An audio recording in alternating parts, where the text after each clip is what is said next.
Everybody, welcome back to the How to Podcast series. Now, when I get the chance to talk to somebody that keeps me company at work, overnights, while everyone's sleeping in the world, Dave's at work, just booting around, doing my thing, and in my ears is one of the kindest voices in podcasting. I got to tell you, Caroline and her show, Share, Strategize, and Shine, has kept me company days upon days upon days. I binge the entire podcast. I know so much about Caroline. I probably know more about Caroline than Caroline knows about herself.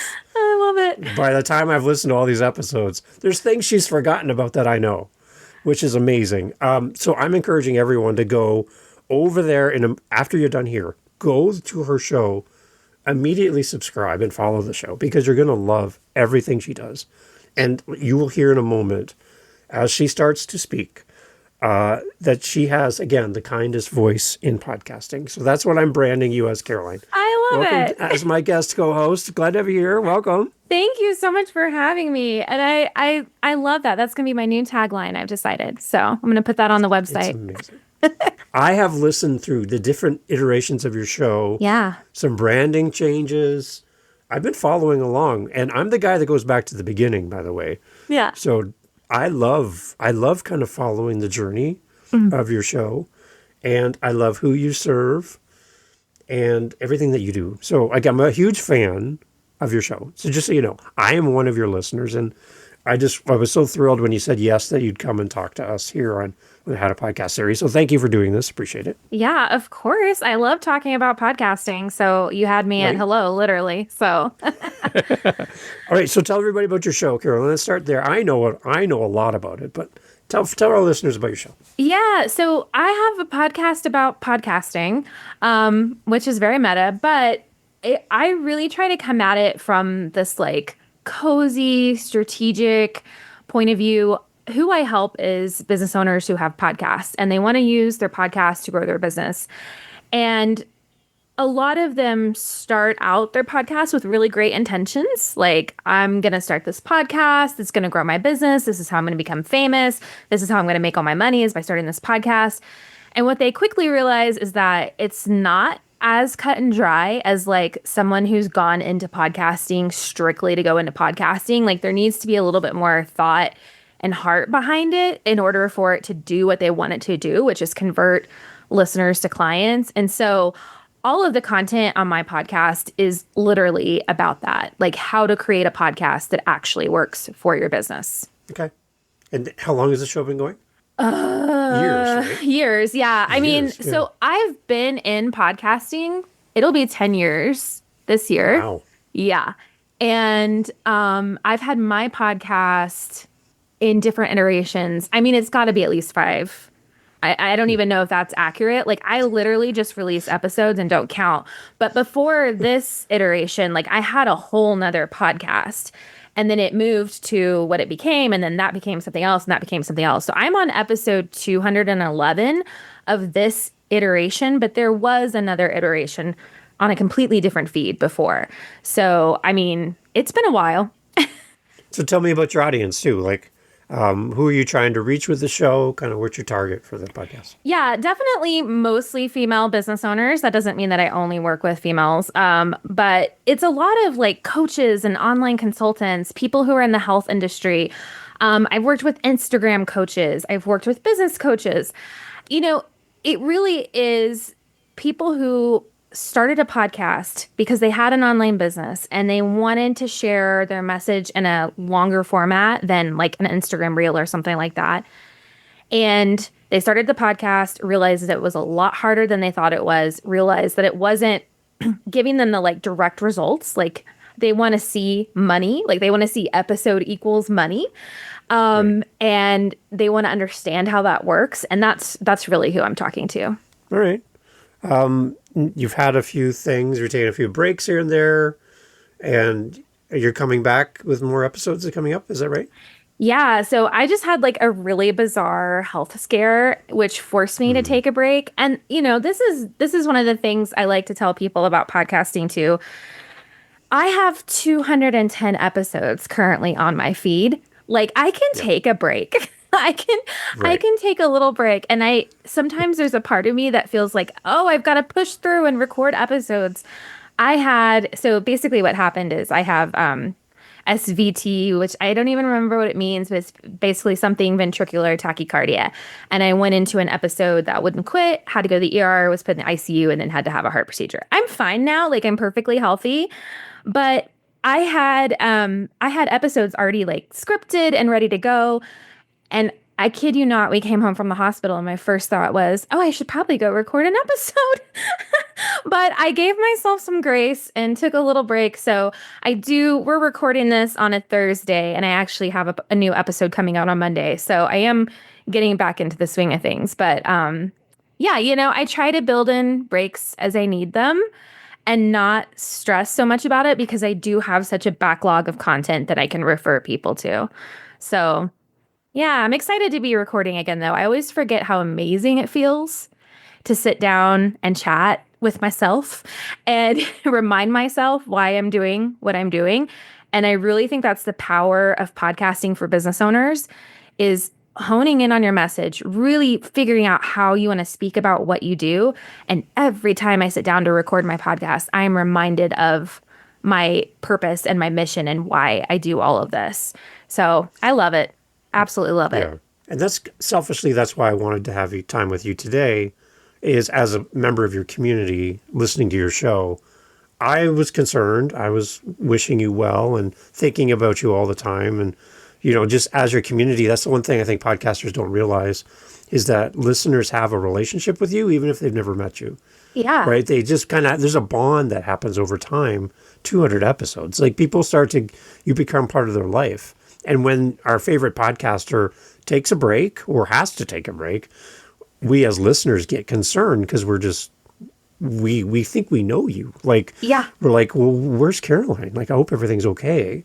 Right. Yeah. And that's a kind of, I don't see that in social media, that kind of connection and that bond as much as I see it in podcasting, where people really put you as part of their week. Yeah. Like, again, you keep me company at work. So when you're not there, I'm like, I got to go find something else to listen to. And I'm like, well, I'm sad. Right. I know. So, yeah, Yeah. I'm glad you're back though. That's one of the things that I don't think people really put enough value in with podcasting, especially as it relates to helping you market your business, because you're absolutely right. Like I always tell my clients, like you are literally in their ear. Like you are literally part of their lives, part of their days. And that is so valuable when we talk about taking somebody from a 30-second reel or a 5-second reel on Instagram and really warming them up and having them get to know you and who you are and what you believe and what you stand for and how you help people to taking the next step. And it was really surprising to me because I think sometimes we forget that there are people listening to us. And I mean, I had so many people reach out from the podcast. I actually had a lot of messages on social media as well. And it just kind of reaffirmed like that to me that I am showing up and people are seeing me and people are hearing me. And I don't know, it felt really good to know because you do put a lot of work in. We put a lot of work into this. Right. This isn't like something that takes 10 seconds to do, like a reel. Like this is podcasting is a process. And so it just meant a lot to me, like to know that I was being missed and that people were listening. One of the things I hear all the time on your show is your Podcast to Profit, your 5 podcast mini-series. Yeah. Now, I'm curious about this from a fellow podcaster, how you set that up. It's Sure. a private podcast. Is that Yeah. right for your listeners, the lead magnet for your show? Yeah. So Can you walk us through that? Yeah, absolutely. So it's an opt-in. So one of the things that I wanted to play, if you have ever been in my world, if there's any kind of technology that's happening in the podcast space, I will try it before I recommend it to my clients. So like right now I'm running a big experiment on YouTube and using a private podcast. So I've seen private podcasts as summits. I've seen people do like private audio feed summits. I've seen people do private podcasts like paid and also for memberships. But I was like, what if it was an opt-in? And I had a couple people in my membership who were like, we want to know, like, can we use this as a lead magnet? Would this be a good? It makes a lot of sense to me because I already have people who like to listen to me. So why not give them something that's a little meatier that they can listen to, almost like a mini course? So I created they're short episodes, and I am actually hosted in Captivate. So I know there's a couple of options for private podcasts, but the reason I liked Captivate is because so I can set this as an evergreen thing. So I've got these 10 of these episodes recorded. They don't have dates or anything in them. And then what I can start to do is tack on live events. So if I'm running a push for my membership, I can run the challenge in quotation marks, and then I can add dynamic ads to the private podcast mentioning that I have a live event or whatever it is. And because I'm capturing those people, they have to give their email address to get access to that private podcast. Now I've got them in a special list where they're getting even more warmed up. So it's been interesting. I have been using it specifically as a lead magnet for my membership. And the last membership push I did, everybody who joined came from that lead magnet specifically. So, yeah. So I think, again, this kind of goes back to what we were talking about just a minute ago. The fact that like people love to be part of your world. They love to listen to you, and they're busy. They're on the go. And so all of those things combined, it made a lot of sense for me to do a private podcast as a lead magnet. And I think it has that same effect of like them getting a little bit more taste of what I do, what I'm about, all of those things. And it creates that connection just a little bit deeper. So that's something you would advise for a podcaster to consider as a lead magnet to think about doing it that way. Yeah. Listen, I'm one of those people. I say try everything and see how it works for you. You know, see what your audience likes. I definitely have like a lead magnet that's a PDF over here. And then I have that one that I try to use it more of like a very specific time of the marketing schedule and the promotion schedule. So it's there. You can join it anytime, but it's so nice to have to be able to pull out and run every quarter as a live challenge. I'm using quotation marks again, because it's not live. It's all pre-recorded. It's all there, but then I can add different elements to it. So I do like it for that aspect, just something a little deeper than like a PDF. So yeah, I say give it a try. I hear it all the time on the show, and I'm like, wow, I'm gonna have to check this out because I like the mechanics behind it too, and I love the idea. So I don't see a lot of people doing it, so I think it's pretty unique. Yeah, I think, like I said, I've seen people do some things with it, but not quite in this capacity. And I think what's really cool is we do have tools like Captivate that allow you to like put it behind an email. And so like the fact they have to give you the email to even get access to the feed. And then if they unsubscribe, I mean, you can set it up where they can't access it anymore. And so, you know, even I've seen people do paid, like almost like a workshop type thing in podcast form and put it behind a paywall, same concept. So there's a lot of things you can do with it. And I'm all about experimenting and doing things that are unique because I think people are tired of seeing the same old stuff. They want to see different things. And so if they see something different, they're like, oh, that's interesting. I want to go see what that's about.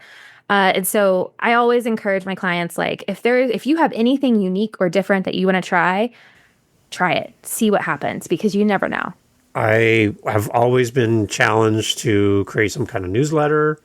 And when I look at some newsletters, Caroline, I'm like, I'll read the first couple, and then eventually I just stop reading them. Even though they're great, they're just the idea of an email and another newsletter. I've had so many.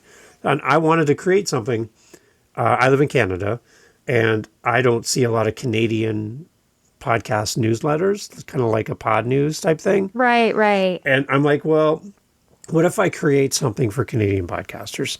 So I had the idea, CanadianPodcaster.com was available, which is great. So I grabbed that.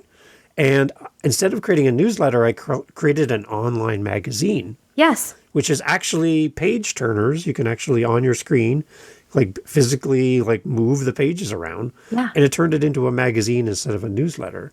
And then all the images, everything that's in there are clickable links. I love that. Leading back to things. And it's just this magazine. I created it, put it online, created a little podcast to go with it. And a couple days ago, I go on to Pod News Daily, and I was the lead story on Pod News Daily. I know. And I'm like, what? I'm like looking around. I thought somebody stole my idea because I read that title and I'm like, dang it, somebody took my idea and got on Pod News. And I'm like, wait, no, they're talking about me. Yeah. And so it's such a cool thing. I like when people like you do something different and just play and see how it works, because that inspires me to kind of go, well, everyone's going this direction. Right. Nobody seems to be going this direction. So what if we go that direction? Maybe it'll work, maybe it won't, but I want to try. Yeah. Right? And you know what I love about that so much is I feel like there's this return to, I mean, it's not a huge majority of people, but in my circles, there's this return to like how we used to do things, because I feel like the online world has become so flipping noisy that it's hard to like you said, send an email and feel like it's going to be read. And I used to, so many moons ago, before I found podcasting, like many lifetimes ago, I wanted to be a writer, and I actually worked at a publishing company that published shelter titles, which are like house magazines. And I love the idea of a magazine. I love being able to hold something in my hand. And it reminds me a lot of like how we love podcasting versus like short form media, because it's longer, there's more connection. It reminds me of like the old radio days, right? And so I think it's fascinating, and I love that people are loving your magazine, because my kids are asking me for subscriptions again to magazines. Like they want to get off their devices too. And I feel like people are kind of moving in that. So even though it's a digital magazine, I just think the like actually be able to turn the pages, like you said, and click and look at something for a long time instead of it like scrolling past your feed makes such a difference. And so yeah, this is why like I always tell people you need to have a mix. Like you can't just put all your eggs in one content basket. Like there needs to be a mix, and you need to find something unique, because it really does resonate with people in a different way than just posting a TikTok video, right? You're right. I need to confess something right now. I have 9 different podcasts that I know. You're busy. and so one of them is called Living the Next Chapter. It's an author podcast. 3 years. Yeah, 3-year anniversary happened a few days ago. 530 episodes in 3 years. Woo! Isn't that ridiculous? That's crazy. Now, the problem I have now is I have too many episodes for a new listener coming through the door for the first time, showing up at episode 530 going, are you telling me there's 529 other episodes? You're like, where do I start?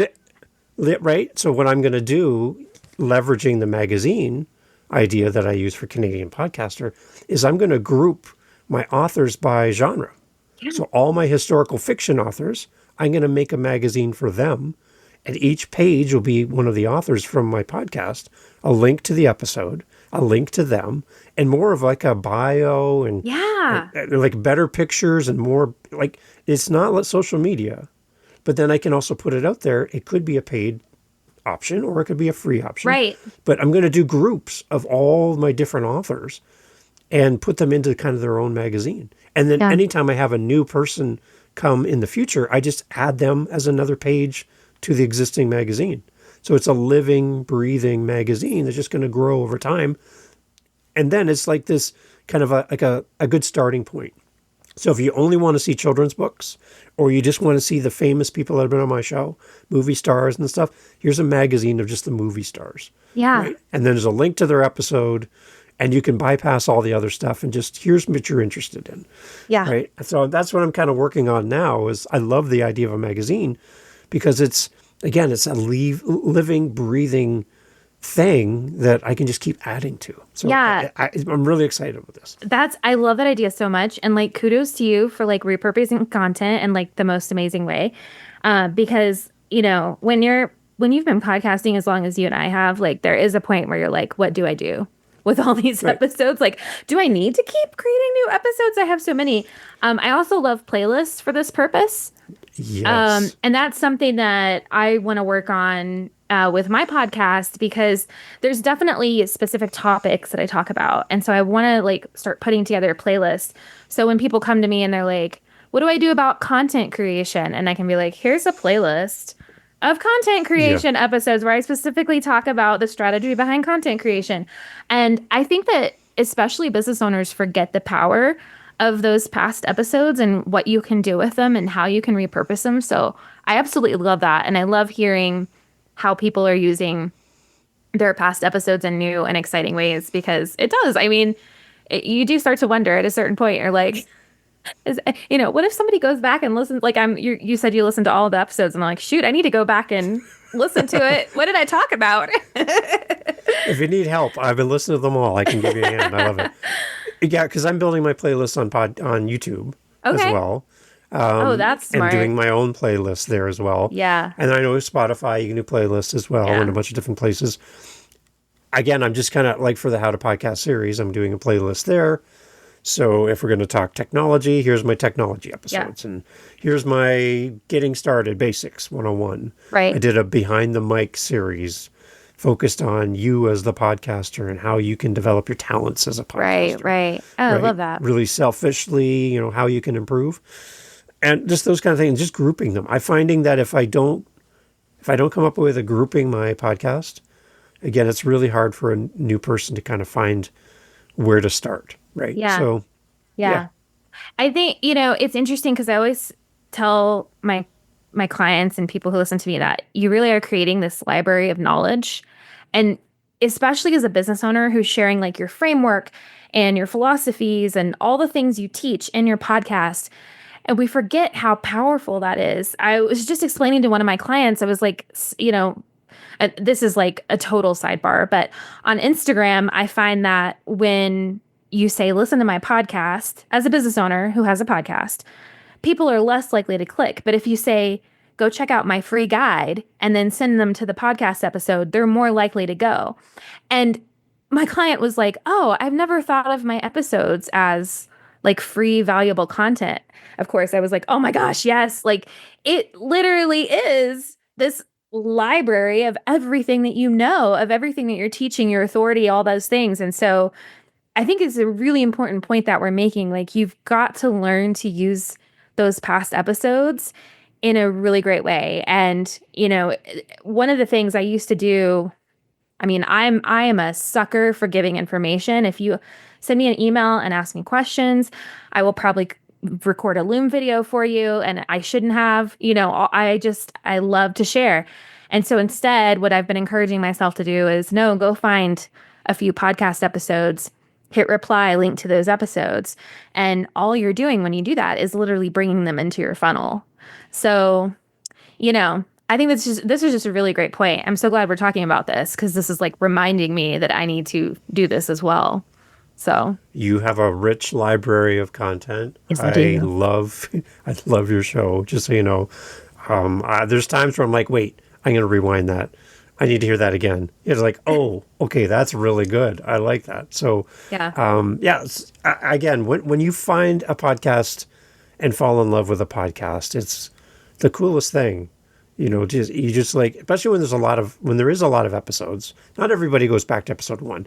I do, because I just want to hear the journey. I do too. From the podcaster. Yeah, I just want to hear them at the beginning, because I think a lot of times people show up at a podcast with a lot of episodes and go, I don't sound like that. So how am I going to be a podcaster? Like Caroline's like, she sounds so great on the mic, and I'm awkward and fumble over my words and I don't know what to say. And here's Caroline who's just killing it. Okay, wait. Well, maybe I'm not good at this. Maybe I'm not good at this. Right, Caroline? Come on. I need to dispel some myths here. Come on. So when I started podcasting, I don't know if you remember Periscope. Do you remember the app Periscope? Yeah. Way back in the day. It was this app where you could do live videos and people would follow people. And there were a lot of business owners going on there and sharing. And I thought, oh, this is so cool. I would love to do this. I'm a homeschool mom, by the way. So inherently I'm a teacher, right? And it was so awkward when I started. And I just always felt weird. I wasn't expressing myself well. And so when we started my first podcast was called Creative Biz Rebellion. I had a co-host. She's amazing. When we started that podcast, those first few episodes were so bad, so awkward, because we were figuring out how to talk to each other, how to ask questions, how to have a conversation on a mic without it being forced. And it took it, it didn't happen overnight. It took years. And when I started my solo podcast, I do have guests on occasionally. But with my kiddos at home, it's so much easier for me to just be solo. When I started my solo podcast, it was the same thing. It was so awkward at first. And I'm an INFJ, if anybody follows the Myers-Briggs. So I'm a mega introvert. I get very tired after talking to people. So after this episode, we record this episode, I'm going to have to go take a nap. Um, but I have not always had that confidence in my voice. But what has helped me develop it and be able to sit here and have this conversation with you is continuing to practice and continuing to do it and not giving up.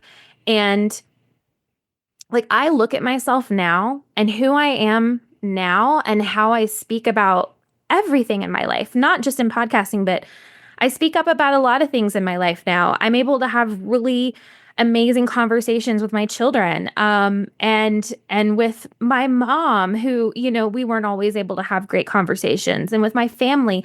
And it literally has come from this process of sitting here and discovering my voice week after week after week.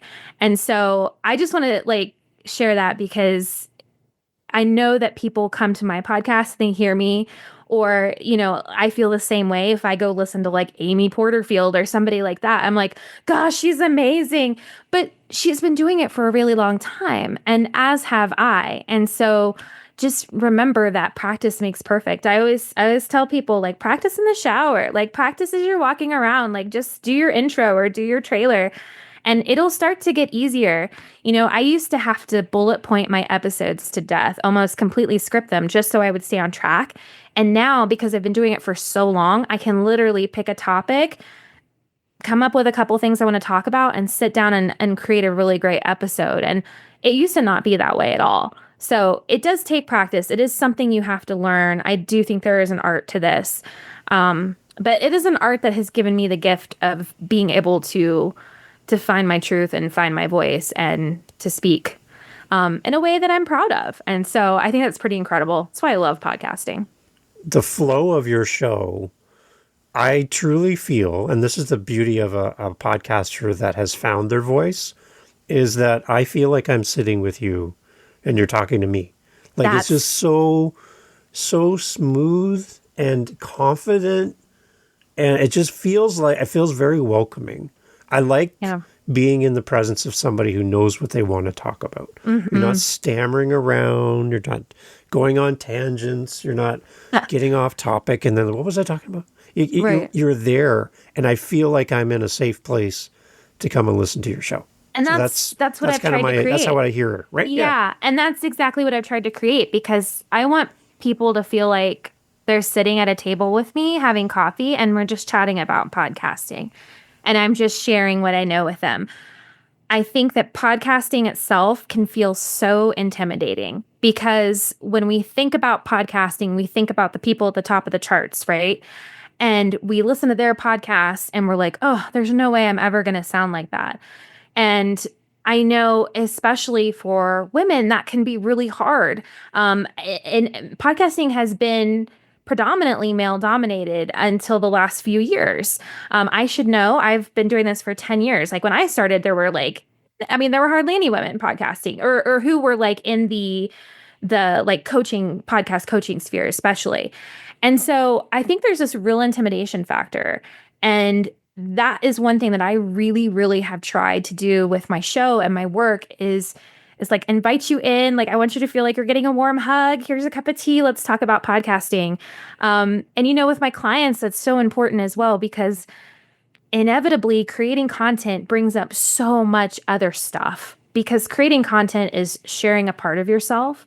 And I have found that the more podcast coaching I do, the more business coaching I'm doing, the more confidence coaching I'm doing. There's so much that it bleeds into. And so I want them to have that feeling with me that, we're in this together. You're not alone. I'm here for you. So I love that you get that vibe, because that is intentional. Yeah, it shows. It shows. And I love a genuine person that doesn't have some facade. They're not pretending to be somebody else. It's Caroline. You can tell it's Caroline. And if I met you at Walmart or something, walking down the aisle, I'm like, that's this. I could hear your voice and go, wait a minute, I know that voice. I love Right? it. There's just it's you, and I love that you. I think podcasting helps us all become better humans in the process. Like we learn more about ourselves behind the mic. Yes. Just doing this every episode, we just get a little bit better and a little more confident. I'm a huge introvert. I don't do good in big groups. I'm the Same. guy who's there 5 minutes. I want to go home. Me too. So my wife is the opposite. She will drag me around the room for hours. She lights up in those kind of settings. I'm exhausted. I'm done. Me too. So I like the power of podcasting that I can control kind of my levels and Yes. what I can take in, and then I can just go, like you said, go take a break. I like that for podcasting. I did an episode a very long time ago. I mean, a very long time ago, about how you didn't have to go to conferences to make connections, because I was feeling this came from a very personal place, because one of the big podcast conventions conferences is always right at the start of school, and I just can't. Like my kids, we homeschool. We're starting the year. They've got activities starting. It's so hard for me to get away, and it frustrated me so much. And I started to realize, I was like, I don't have to go to that. I'm not going to be comfortable anyways. I'm going to be walking around introducing myself, being uncomfortable. And so one of the things I've tried to do with my podcast is use it as a way to network and do collaborations. Like this moment right here, this is us networking. We're meeting each other for the first time virtually. And that is so valuable. And I think that people forget that this can be a really amazing tool to do that without having to travel and go and do all of those things. Now, granted, I think conferences and things have their own value, but that was like one of those moments where it was like, I need to remind myself and everybody else that you don't have to step out from behind the mic to have an impact, that you can do it right here in your home office or wherever, so I do like that a lot about podcasting, and just want to share that, because if there's any introverts who feel the same way we do, like, right, you can create that yourself. There's room for you. For podcasting and where we're going, Caroline, I'm really curious on your opinion. We're going to wrap up here in a sec. Where do you see us going in podcasting? There's a lot of talk about video podcasting and audio podcasting. There's a lot of different things happening in the space. Kind of what's your finger on the pulse of podcasting? Where are we going? Yeah, I think that right now is a fantastic opportunity for podcasters. I saw some statistics recently where it was like the number of podcasts, active podcasts, has gone down dramatically. But on the flip side of that, the number of active listeners is increasing every year. And that just tells me that there is so much room for you to have a podcast. And the whole video versus audio debate, I do think we are moving towards video. I hate to say, but I also have clients who only do audio and do really great. I think it's more about knowing your audience and how they want to consume their content. And so I really think, like I said, I think there's kind of a return to how things used to be. I think the value of audio only podcasting is going up. And I think that right now, if you are like even thinking about starting a podcast, like this is a time to do it, because we really are seeing, I think there was a big surge during the pandemic of people starting podcasts, and now they're like, no, thanks, that's not for me. And so I feel like there's just so much space to create and grow. And I think what's really neat about podcasting is that everyone can do it with very little. That we have the tools we have now are so amazing, where you don't have to have all the equipment and all the special things to create a great sounding podcast anymore. Which to me at first I felt like was a disadvantage, because I had a podcast editing agency. I still do, but we take less clients. But now I see it as such a positive, because it really does mean like anyone can start a podcast and grow and find their place and find their niche. So I really think that this form of media is only going to continue to grow. Especially I think in the climate right now, people are really evaluating how they're consuming content. And I think audio, because of how it's in your ear, it's not in your face. I think people really like that. And so I don't know. I really think that podcasting can only go up from here. It's been growing every year. It grows. And I feel like it's due for a pretty big growth moment. And for the women listening, your encouragement for them to come obviously listen to your show, but for the space for women in podcasting, what would you say to the women listening that are still like, I don't know if I can do this. Yeah. I don't know if my voice is required or if I have a spot. Is there room for us? Oh, absolutely. I think that women in podcasting is so, so important. I mean, you can really get me on a tangent here, but I think in general, women's voices need to be heard in more spaces. And why not podcasting? And it's only grown. I mean, I have seen it.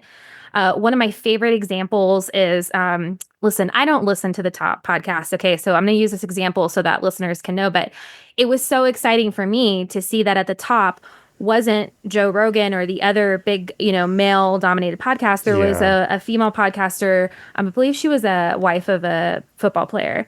And she had a podcast and it took number one. And I was so excited to see that. And I think that we need more of that in the podcast industry. And I'm going to tell you, women listenership is growing exponentially in podcasting on the apps. Every report I see, there are more and more women listening, which means that there are more and more women who are wanting to hear other women talk about their experiences and what they're doing. So there is absolutely space for all of us, I believe. And I think it's such a great opportunity right now for women, especially, to start podcasting. And for those listening, Caroline, that want to come and work with you and be a part of your community, which I love that you talk about so much. Can you kind of give us indicate where do we go? How do we connect with you and kind of like your community side? What do you offer to the listeners?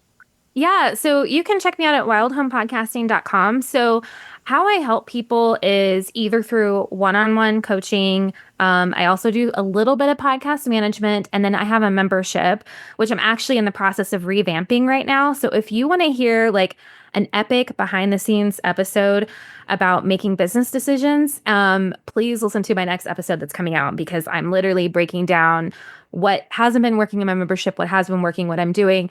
But my goal, like as a strategic business podcast coach, is to make podcasting easier, simpler, and more accessible for people. And so follow me, because I have a lot of interesting things up my sleeves for this year, including a shop that I'm working on.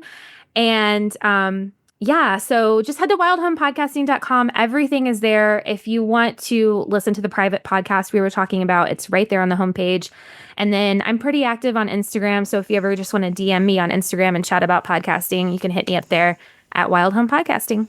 Excellent. Caroline, thank you so much for making time to do this with me. I really appreciate it. I'm so glad you said yes. This is so fun. Yes, this was so fun. And, like anytime. And I love your show. Thank you. Love that you keep me company. There's something special about you and your show. And I think you're just a great voice in podcasting. And I just wanted to celebrate you, selfishly, to have you on, just to say a big thank you for all that you do for podcasters. So thank you really so much. Appreciate you. And I want to send everyone that I know to you to come and support you as well. So we'll have links, as always, as what we do, right, in the show notes and all that. But I'm encouraging everyone to go over and listen. You're going to fall in love with Caroline immediately. When you press play, you're going to love her show. It is so much fun to listen to. So thank you, Caroline, so much for doing this. Thank you so much. I mean, you just like literally have made my life. So thank you so much for having me on, and I can't wait to chat again soon. Wishing you all health and everything great going forward, Caroline. Thank you for making time for us. I really appreciate it. We'll talk soon. Sounds great. Hey, thanks for listening to the podcast all the way through to the end. I love having these great guest co-hosts on the show to share their podcast with you. You have some homework to do. And what I'm asking of you is to go check out our featured guest co-host today. Go over and listen to their podcast. The links are always in the show notes. And I'd love for you to go and give them your love and support. And I think if we can all do that for each other, podcasting will be a lot more fun for all of us. So it's time to do what you've asked others to do for you. It's time to do for this guest co-host. Links in the show notes. Go over and check out their show and leave them a review, do the follow, go listen to their episodes in full, the entirety of an episode, which again shows to the apps that it's a good podcast because you're going there and you're staying to the end. It's probably one of the best ways you can help a podcaster grow their audience and be shown to more people is by simply going and listening wherever you listen to the very end, like you're doing right now here. This is the perfect way to signal to wherever you're listening on, this is a podcast worth promoting. And all of the apps want you to stay on as long as possible. So go over and listen to our guest co-host episode and leave them some feedback. If they have a buy me a coffee, send them a coffee. If they have a speak pipe, send them a voice message. If they have an email, send them an email. If they're on Instagram, send them a direct message. Do something to support our guest co-hosts. They've given up their time to be here with you, to be here with me, and we can give that back to them with time and attention, our love, our support. Thank you for doing all that for me as well. Here on the How to Podcast series, we'll talk to you soon for our next episode.